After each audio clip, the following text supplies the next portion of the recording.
സർഗകൈരളി ചാനലിലേക്ക് സ്വാഗതം.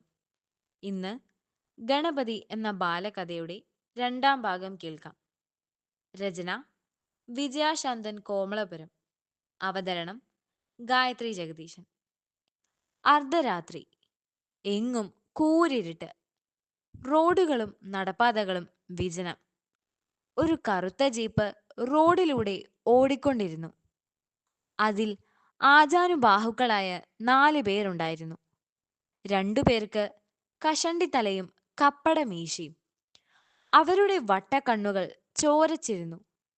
കണ്ടാൽ ഭയം തോന്നും. മറ്റു 2 പേർ മുടി നീട്ടി വളർത്തിയ ഹിപ്പികളായിരുന്നു. താടിയും മീശയുമില്ലായിരുന്നു. Clean shave. പിന്നുള്ളത് വെളുത്തു മെലിഞ്ഞ ഒരു ചെറുപ്പക്കാരൻ. ചെറുപ്പക്കാരനാണെന്ന് തീർത്തു പറയാനാകില്ല. ഒരു കൗമാരക്കാരൻ. 17 വയസ്സ് കഷ്ടിച്ചേ കാണും. അവനെ ജീപ്പിനുള്ളിൽ ബന്ദിയാക്കിയിരുന്നു. 4 പേരുടെ കൈവശവും മാരക ആയുധങ്ങളും തോക്കും ഉണ്ടായിരുന്നു. വലിയ മതിൽക്കെട്ടുള്ള ഒരു വീടിന്റെ സമീപത്തായി ജീപ്പ് നിർത്തി.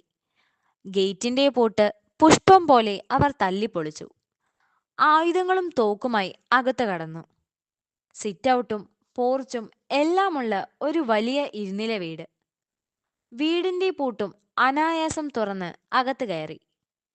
അവരുടെ മുഖത്ത് ഭയം ലവലേശമില്ലായിരുന്നു. അവർ നേരെ ഒരു മുറിയിലേക്ക് കയറി.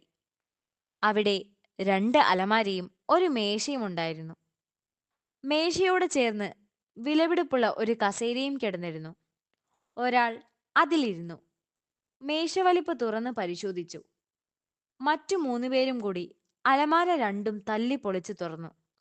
കുറേയധികം പേപ്പർ കെട്ടുകൾ അടങ്ങിയ ഫയലുകൾ എല്ലാം വലിച്ചു വാരിയിട്ടു. എത്ര പരതിയിട്ടും അവർക്ക് വേണ്ടത് കണ്ടെത്താൻ കഴിഞ്ഞില്ല. മേശയ്ക്കുള്ളിൽ നിന്നും ഒന്നും കിട്ടിയില്ല. അവർക്ക് ദേഷ്യം വന്നു. കോപത്താൽ പല്ലുകൾ ഇറുമ്മി. കൈകൾ കൂട്ടിത്തല്ലി. അവർ പരസ്പരം എന്തൊക്കെയോ സംസാരിച്ചു.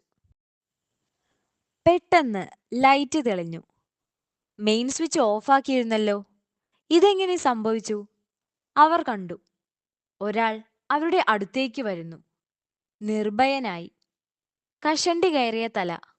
മുടി അല്പം നരച്ചിട്ടുണ്ട്. പാൻസും ഷർട്ടും ധരിച്ചിരിക്കുന്നു. കയ്യിൽ തോക്ക് നീട്ടിപ്പിടിച്ചിരിക്കുന്നു. പ്രായമുണ്ടെങ്കിലും നല്ല കരുത്തൻ. 4 പേരെയും ഒറ്റയ്ക്ക് നേരിടാൻ തയ്യാറായി മുന്നോട്ട് വരുന്നു. അപ്രതീക്ഷിതമായി അയാളെ കണ്ട് പകച്ചെങ്കിലും ആയുധങ്ങളും തോക്കുമെടുത്ത് പോരാടാൻ തയ്യാറായി.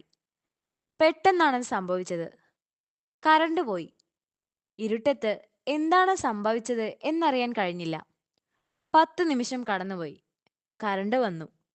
അപ്പോഴേക്കും 4 പേരും ബന്ധിക്കപ്പെട്ടിരുന്നു. എന്താണ് സംഭവിച്ചതെന്ന് 4 പേർക്കും മനസ്സിലായില്ല. അവരെ വലിച്ചിഴച്ച് പോലീസ് ജീപ്പിൽ കയറ്റി. അപ്പോഴും അവരുടെ അമ്പരപ്പ് മാറിയിരുന്നില്ല. സാർ, ആ പയ്യന്റെ കാര്യം? അവനെ ഞാൻ കൊണ്ടുപോയിക്കോളാം. ഈ കള്ളന്മാർ അവനെ തട്ടിയെടുത്തതല്ലേ? ഈ വീട്ടിലുള്ളവർ എവിടെ പോയി? സാർ, അദ്ദേഹത്തിനും കുടുംബത്തിനും ഭീഷണിയുണ്ടായിരുന്നു. 2 ദിവസമായി ഓഫീസിലും വന്നിട്ട് എന്തോ അത്യാവശ്യമുണ്ടെന്നും പറഞ്ഞിരുന്നു. എന്താ നിന്റെ പേര്? പയ്യനോടായി ആ പോലീസ് ഓഫീസർ ചോദിച്ചു. അഭിമന്യു. അബീന്നും വിളിക്കും. എങ്ങനെ ഇവരുടെ കയ്യിൽ അകപ്പെട്ടു? സ്കൂളിൽ നിന്നും വരുന്ന വഴി തട്ടിയെടുത്തതാ. അന്നെനിക്ക് 10 വയസ്സായിരുന്നു. കുട്ടിയായതുകൊണ്ട് ഉപദ്രവിച്ചില്ല, പേടിപ്പിക്കുമായിരുന്നു. അവർക്ക് വേണ്ട അത്യാവശ്യം ജോലികൾ ചെയ്യിക്കും. ചിലപ്പോൾ കാവൽ നിർത്തും. പേടിച്ച് അവർ പറയുന്നതെല്ലാം അനുസരിക്കും. വേറെ വഴിയില്ലായിരുന്നു. ആരൊക്കെയുണ്ട്? പെട്ടെന്നവൻ കരഞ്ഞു. അയ്യേ, കരയുന്നോ? അവന്റെ പുറത്ത് സ്നേഹപൂർവ്വം തട്ടിക്കൊണ്ട് പറഞ്ഞു. നിന്നെ ഞാനൊരു ചുണ കുട്ടിയാക്കും. അദ്ദേഹം അവനെയും കൂട്ടി നടന്നു. കുറച്ചു ദൂരം നടന്നതേയുള്ളൂ. അദ്ദേഹത്തിന്റെ വീടെത്തി. ഗേറ്റിന് സമീപം ഒരു നായ നിന്നിരുന്നു. അതിന്റെ പേരാണ് ഡിങ്കി. അവന്റെ യജമാനന്റെ നേരെ താക്കോൽ നീട്ടി. ഗേറ്റ് തുറന്ന് അവർ അകത്ത് കയറി. കൊട്ടാരം പോലത്തെ വീട്. ലൈറ്റിന്റെ പ്രകാശത്തിൽ വളരെ മനോഹരമായി തോന്നി. അബി മടിച്ചു നിന്നു.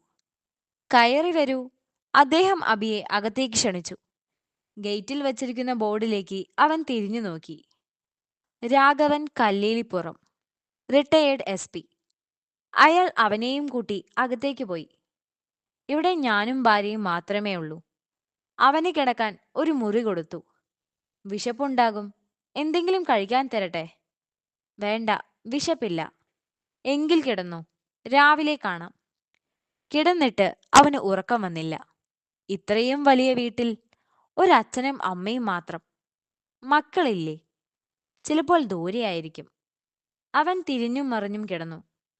സ്വന്തം അച്ഛനെയും അമ്മയെയും ചേച്ചിയെയും ഓർത്തു. എന്നെ കണ്ടാൽ തിരിച്ചറിയുമോ? ഇപ്പോഴും എന്നെ അന്വേഷിക്കുന്നുണ്ടാവും. ഈ കഥയുടെ അടുത്ത ഭാഗവുമായി വീണ്ടും കാണാം. നന്ദി, നമസ്കാരം.